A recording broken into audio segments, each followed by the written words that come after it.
Olá, seja bem-vindo ao nosso canal. Que a paz do Senhor Jesus seja na sua vida, na sua casa e na sua família. O que é o vaso de alabastro? O vaso de alabastro ele é conhecido entre os cristãos por ter sido de um recipiente utilizado para portar óleos e essências. Em algumas passagens do Novo Testamento, diante disso, muitos ficam curiosos sobre o que era o vaso de alabastro e o que significa alabastro. Originalmente, a forma neutra do grego alabastro era usada para designar um frasco de alabastro que possuía um gargalo comprido. Quando o conteúdo era utilizado, tal gargalo ele era rompido. Geralmente o conteúdo é armazenado em frascos e era de óleos e essências. O mesmo termo também era utilizado para se referir a qualquer frasco que possuía esse formato, tão importante quanto o material que ele tivesse sido fabricado. Já o alabastro, ele era uma variedade de carbono de cálcio, produzido por propósito natural e hidratado. Existe uma diferença entre os alabastros da antiguidade e os mais modernos. O alabastro moderno ele é um tipo de gesso, sendo uma pedra mais mole. Já o alabastro da antiguidade, chamados no hebraico de shaish ou sheish, geralmente eram de mármore, composto de calcita. 1 Crônicas 29:2 e Esther 1:6. Esse material, em sua forma pura, tem uma cor branca e ele é translúcido. Geralmente, o alabastro era encontrado em regiões calcárias, em cavernas, em locais próximos a nascentes. Os alabastros eles eram utilizados na escultura de estátuas e na fabricação de vasos e frascos, caixas, garrafas, recipientes em geral. Havia vaso de alabastros fabricado na região da Palestina com pedras escavadas no Vale do Jordão. Outras eram importadas do Egito, sendo estes mais valiosos. E o que é o vaso de alabastro na Bíblia? No Novo Testamento, encontramos algumas passagens que fazem referência à utilização do vaso de alabastro. A primeira está no Evangelho de Mateus, quando Jesus é ungido em Betânia. Aproximou-se uma mulher com um vaso de alabastro, com um unguento de grande valor, e derramou-lhe sobre a cabeça, quando ele estava sentado à mesa. Mateus 26:7. No Evangelho de Marcos e João, nós encontramos um texto paralelo ao relato do Evangelho de Mateus, em Marcos 14:13-9 e em João 12, do 1 ao 8. No caso de referência de Marcos, trata-se de um paralelo exato. Já no texto do Evangelho de João, algumas diferenças cronológicas podem ser percebidas, porém nenhum deles entra em conflito com os textos de Mateus e Marcos. Alguns argumentam que na narrativa de João é dito que a mulher ungiu os pés de Jesus com um unguento que estava no vaso de alabastro, enquanto Mateus e Marcos relatam que o líquido foi derramado sobre a sua cabeça.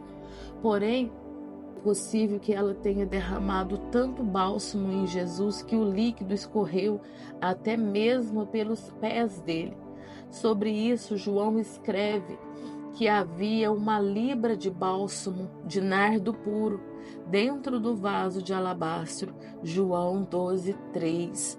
Essa medida equivalia a algo em torno de 450 gramas de perfume, uma quantidade suficiente para cobrir Jesus. Essa mulher que aparece anônima no Evangelho de Mateus e Marcos é identificada no Evangelho de João. Ela era Maria, irmã de Marta e Lázaro, aquele que foi ressuscitado. O líquido que a mulher carregava no vaso de alabastro era o nardo puro. Em Marcos 14:3, o nardo ele era um perfume raro, ele era feito de raízes de uma planta nativa do Himalaia. Nos tempos bíblicos, ele era importado justamente em frascos selados de alabastros.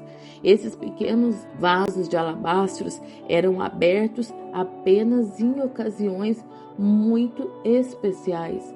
Judas estipulou o preço do nardo que havia naquele vaso de alabastro em 300 denários. João 12,5. Isso equivalia a 1 ano de salário de um trabalhador na época. Esse valor também era provavelmente 10 vezes maior que o valor que o mesmo Judas recebeu para trair Jesus. O vaso de alabastro também é citado numa referência no Evangelho de Lucas, em Lucas 7:36 e 50. Lucas fala de uma mulher pecadora que ungiu os pés de Jesus com especiarias que estavam num vaso de alabastro. Aqui é importante dizer que essa mulher não deve ser confundida com a mulher citada anteriormente no episódio registrado por Mateus e Marcos e João, apesar das evidentes semelhanças. A mulher mencionada por Lucas realmente não teve sua identidade revelada. É muito comum a interpretação de que essa tal mulher tenha sido uma prostituta, mas no texto original em grego, a expressão era uma pecadora. Traduz um termo que não precisa significar necessariamente que ela era uma meretriz. No texto apenas deixa claro que ela era muito conhecida no povoado por sua má reputação. Além disso, no texto de Lucas, ela já aparece como uma mulher arrependida. Isso significa, seja lá o que essa mulher do vaso de alabastro tivesse feito, ela já não fazia mais. Ela já tinha chegado ao seu arrependimento e já tinha conhecido a grandeza e a benevolência de Jesus. Também nos dias de hoje nós devemos fazer assim. Nós devemos derramar o nosso melhor, independente do que essa mulher foi, ainda que ela seja uma mulher anônima, ela usou a fé que ela tinha e ela foi lá e derramou todo o seu óleo no Senhor Jesus. E hoje nós devemos fazer o mesmo, nós devemos nos entregar a Cristo. Nós devemos ser um vaso de alabastro, porque o vaso de alabastro, ele era usado para carregar somente óleos e perfumes importados de alto valor. E a minha alma e a sua, ela tem um alto valor para Cristo, porque nós fomos comprados por preço de sangue. Então nós temos que dar valor por este alto preço que foi pago pelas nossas almas. Amém? Que essa palavra, que esse ensinamento tenha entrado no seu coração. Já compartilhe essa mensagem, já se inscreva no nosso canal. E Deus abençoe grandiosamente a sua vida. Jesus está voltando. A qualquer momento, a trombeta irá tocar para buscar os salvos. Amém?